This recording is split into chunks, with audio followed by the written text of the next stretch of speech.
retired, and he handed over the project to another German consultant, Schleich Baldermann. Dr. George Schleich was the final designer for this bridge instead of Dr. Leonard. But the initial fight and all that was by Dr. Leonard. The deck slab was designed as a steel concrete composite unit. The live load conditions were taken from IRC code for the 6-lane carriageway. Some of them were specially formulated for this bridge. Next. You see, in a cable-stayed bridge, what is the difference from a normal bridge?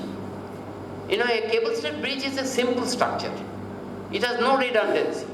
You know, Howrah Bridge with so much of steel, a geometric pattern, there are redundancies. If one member is cut off, nothing will happen. Others will take over.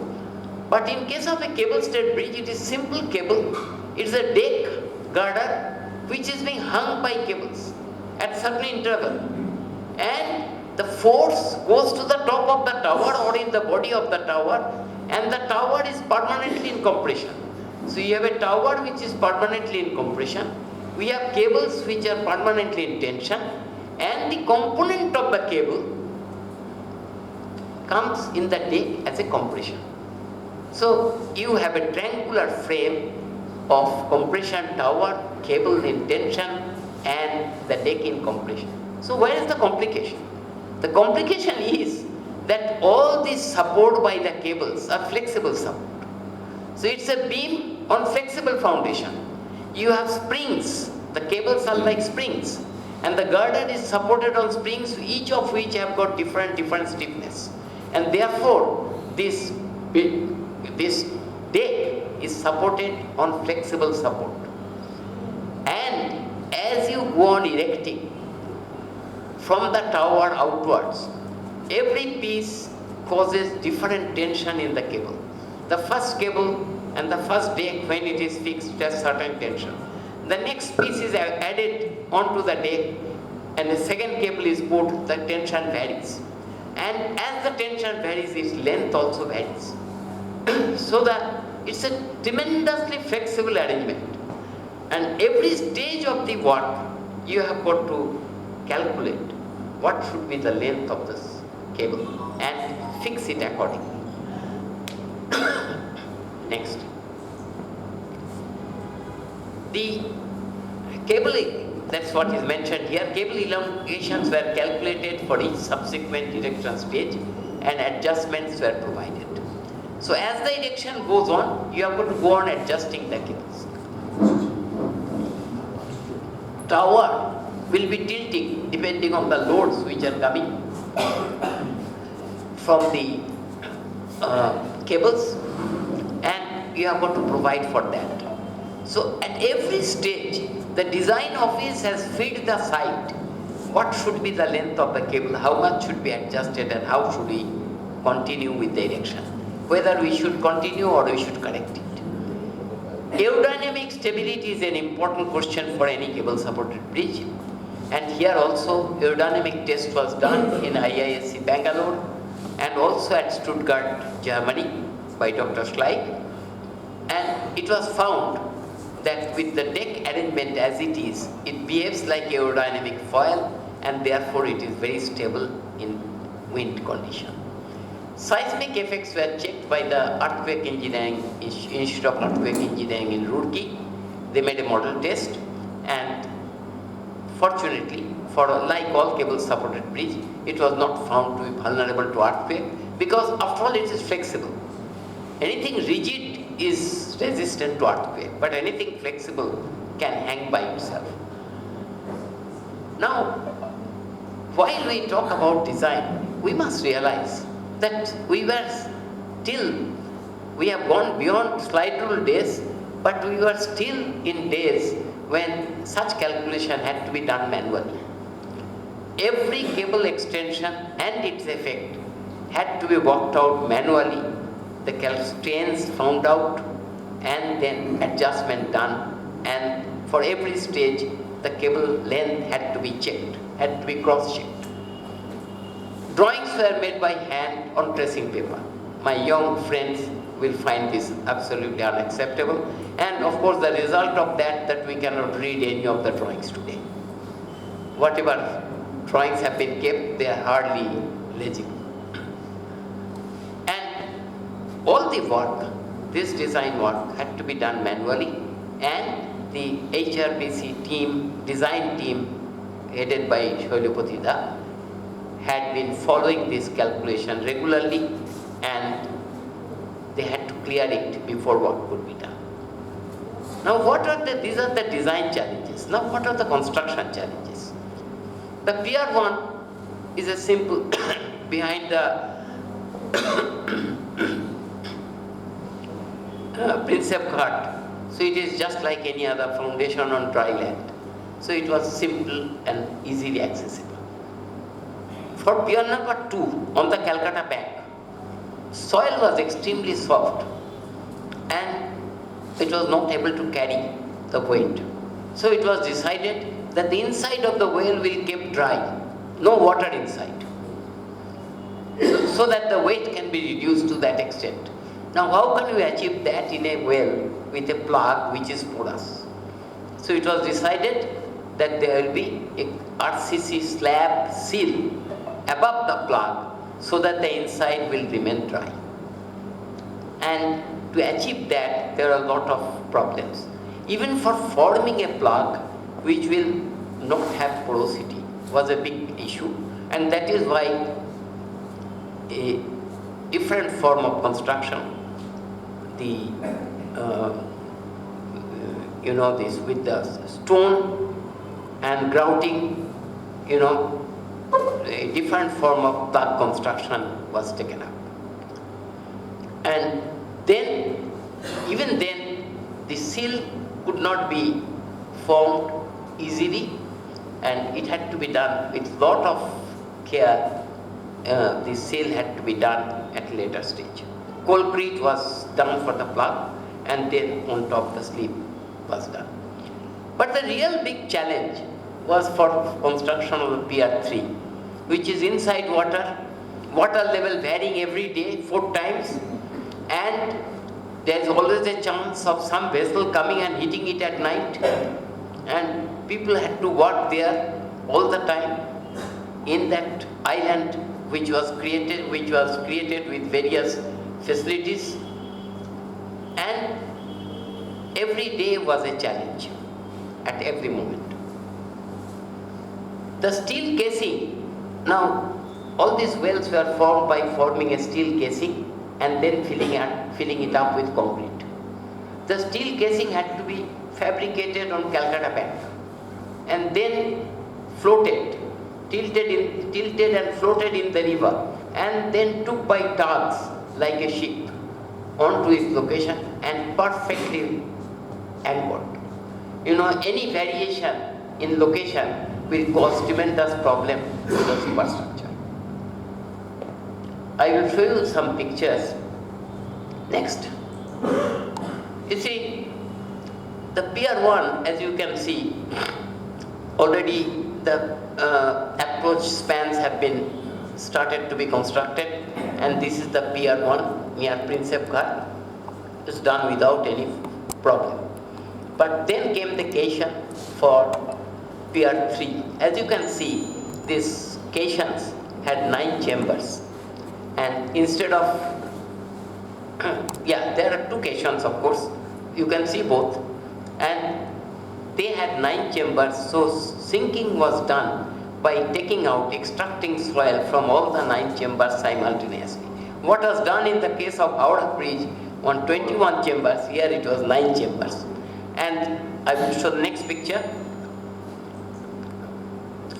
You see, on the right hand side, you can see the caissons are being assembled on Calcutta site. In steel, they are being formed, and they are annular. You have got an outer diameter and an inner diameter. And then next, and I will also show you, just a minute, can you go back? You see, on the Howrah side, meanwhile, trestles were being made so that the side span could be formed on top of that, and for that, large diameter piles had to be sunk in the water, and on top of that, the trestles were being formed. Next one. Yeah, you can see on the top, the steel caisson is being, after fabrication, is being tilted, and on the bottom, it is being floated on the river. It had been taken out on the river, and it could float by itself. And in the next picture, you can see the completed caisson is being hauled onto its location 600 feet from the Howrah bank. And you can see on the bottom these twin caissons for B3 during sinking.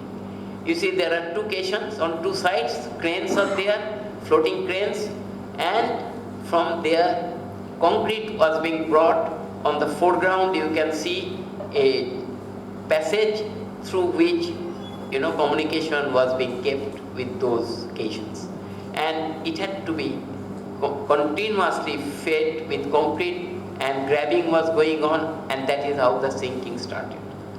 It all sounds very simple when I explain it with these pictures, but for the people who were working there, it was a big challenge, because every day, every tide change was a challenge. People used to walk through rain and sun, people had to walk through night and day, and people had to walk through summer and winter, and they made that their homestead. Well, I am happy that one of the champions of that construction is here with us, Mr. Subrata Basu, who is operating the computer.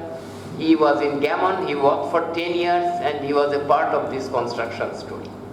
And incidentally, it is Mr. Subrata Basu who persuaded me to write a book on Vidyasagar Setu, and he is my co-author. We hopefully will be able to complete the book this year.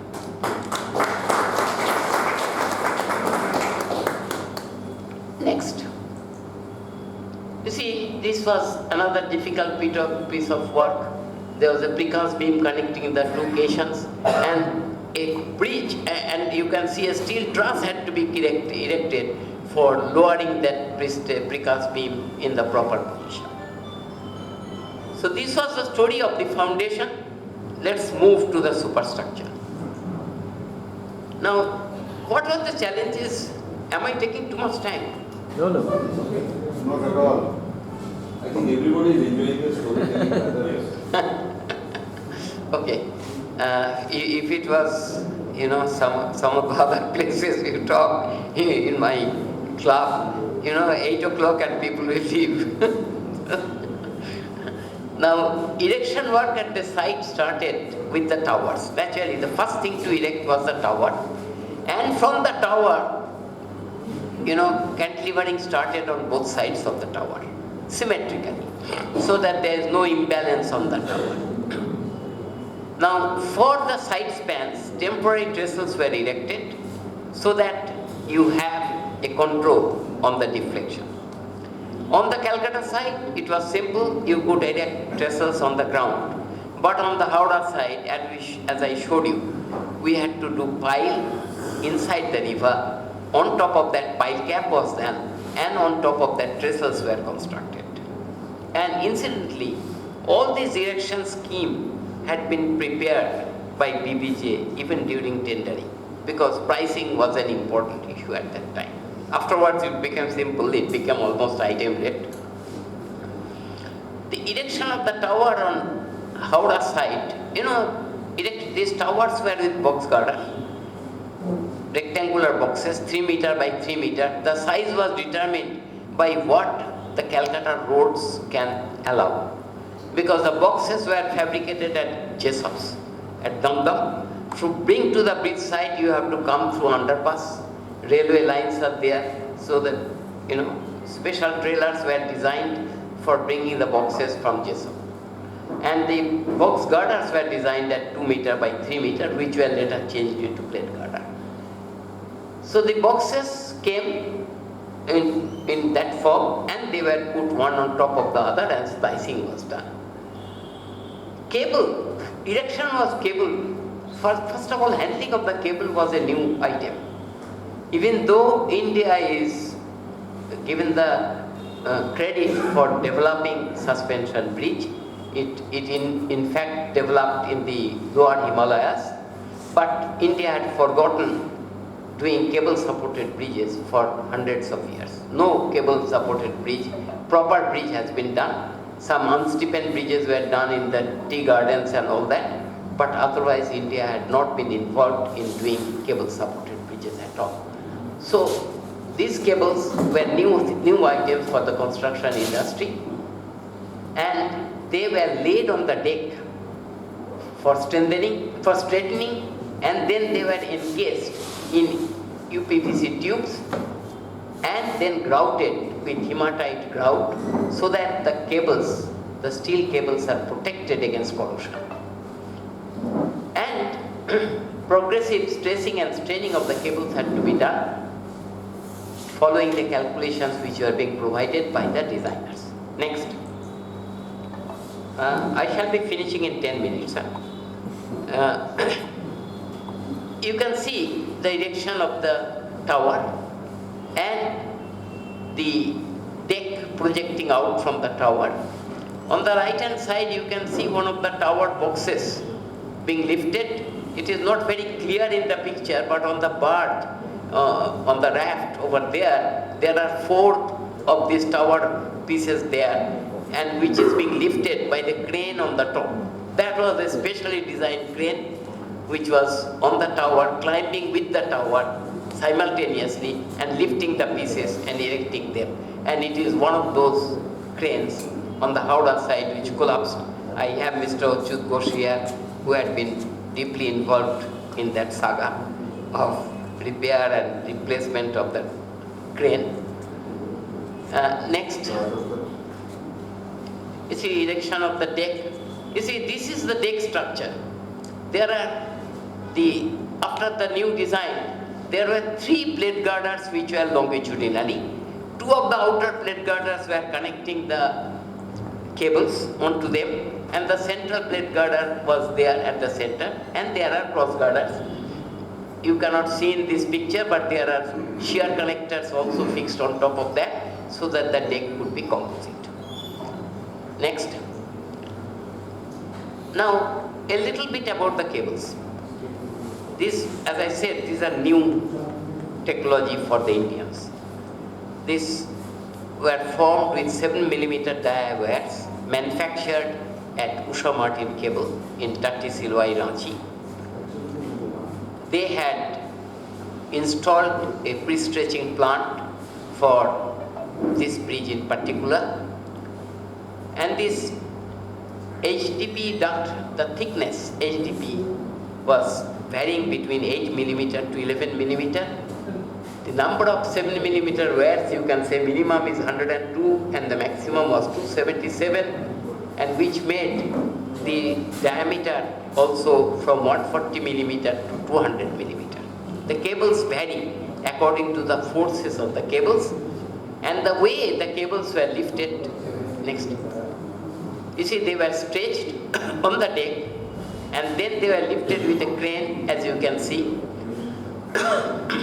and put on top on this piece which was called flower, where all the cables were anchored, and people who used to go inside, work inside, jack the cables from there after it has been fixed on the bottom girders, and this jacking stress and strain had to vary at every stage according to the progressive feedback from the designers.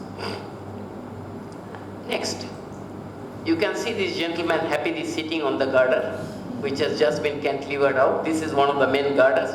On top of it is the cable socket. You know, this is connected onto the wave of the girder by rivets, and this was, the cable will go in, and these are called high M sockets, where inside polymer was put along with small diameter steel balls. These balls will provide the friction, and the cable's force used to be resisted by this. Next. Well, the cantilever erection progress from both sides is one of the happy situations where the bridge moves and goes gradually to the closure. Next. Sir, closing French, what is it? No advertisement. Next one. Yeah, this is the main span erection. You can see from here the deck. There are 3 girders. Well, I hope you can see in the front, right in the front, and they are cross girders. The outer girders are where the cable is connected on that socket, and the cables are adjusted. You can see they are not straight. They have a catenary deformation, because despite that so much of tension, they were still having that catenary due to dead load. Next. And the happy moment arrives. This is the last piece of girder being put by the erectors, BBG, and you can see you can still feel the enthusiasm amongst the people when the last piece is being fit and the bridging is done. So far as the engineers are concerned, the bridge was complete. Next. Well, so we have completed the bridge. My task, so far as design and erection is concerned, I have completed. But just to add, whenever I talk about Vidyasagar Setu, an oblique question comes, a sarcastic issue comes. Why did it take 21 years? One should understand why it took 21 years. It is not just the failure of engineers or administrators.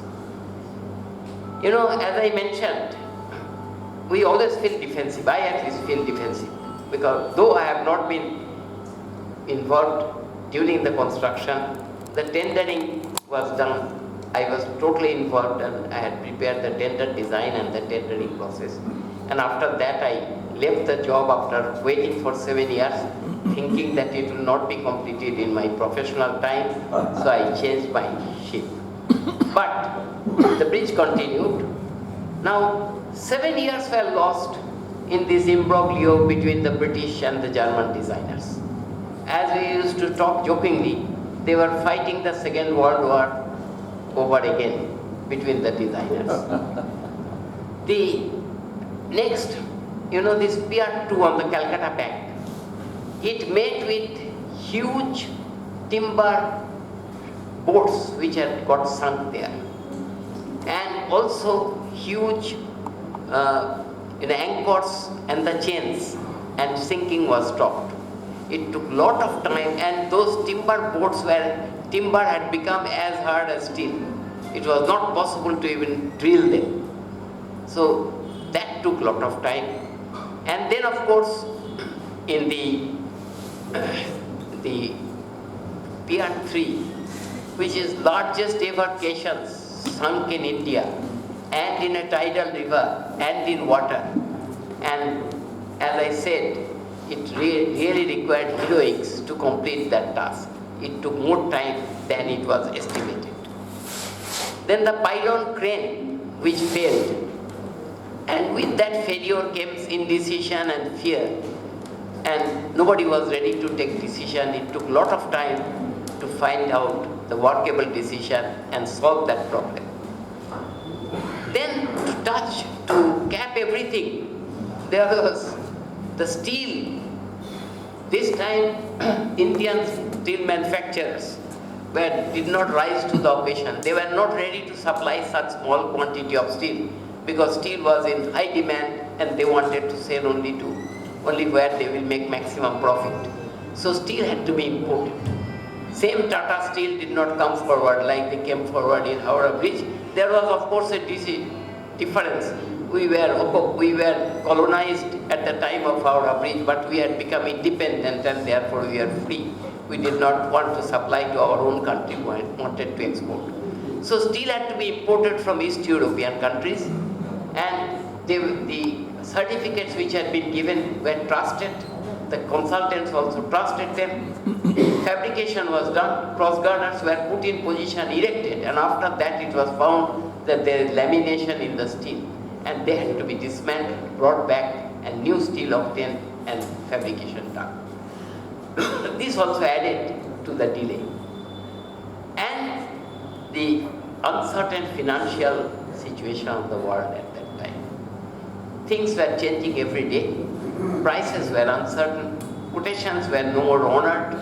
And the bridge, which at the time of tendering had been estimated to be 35 crores, did cost 350 crores when it was completed through these 21 years. It was 10 times. And just for your private information, today the bridge is being repaired, not even repaired, inspected, and some cables will probably be changed. And that work is costing 200 crores, just that bit of repair. So land acquisition on Howrah was another pain in the neck. Even though the bridge had been completed, traffic could not be allowed till the Howrah and interchange would be done. Now, what is the long-term effect of this bridge? This, mind you, the first cable-stayed bridge, and Indians ventured to do a cable-stayed bridge which is 100 meters longer than anything people have conceived. The nearest was 330 meters, and we were trying to do a 450 meters. We people who had no experience, we had no understanding, but we ventured. And I must give credit to the government on those days. Okay, contractors ventured, but the government had the courage to entrust the job on the contractors who are from the country. It was a bridge which had been done by Indian workers, by Indian engineers, and it is Indian designers who had helped all the process, all through. And that is a big result of this work. The country succeeded in having this bridge with minimum foreign currency spent, only for the consultants, nothing else, with all Indian construction workers, very minimal plant and equipment import, and full local support from the officials. Atmanirbharta is a word we often hear today, but it was practiced at that time. The success of the project transformed the bridge scenario in the whole country. Today, you can see a cable-stayed bridge or an extra dose bridge everywhere in the country. Very major bridges have come up at Bandra Kurla, Naini in Allahabad, Signature Bridge in Delhi, Nivedita Bridge in Kolkata, which is the first pioneer extra dose bridge in the country. And all these bridges we engineers are proud of. The technology has added to sustainability in bridges. If you compare the Howrah Bridge with the Vidyasagar Setu, Howrah Bridge is 650 meters and 26,000 tons, which is 40 tons per meter. The Vidyasagar Setu with the same carriageway, 6 lane, it is 820 meters and consumes 16,500 tons, so 20 tons per meter.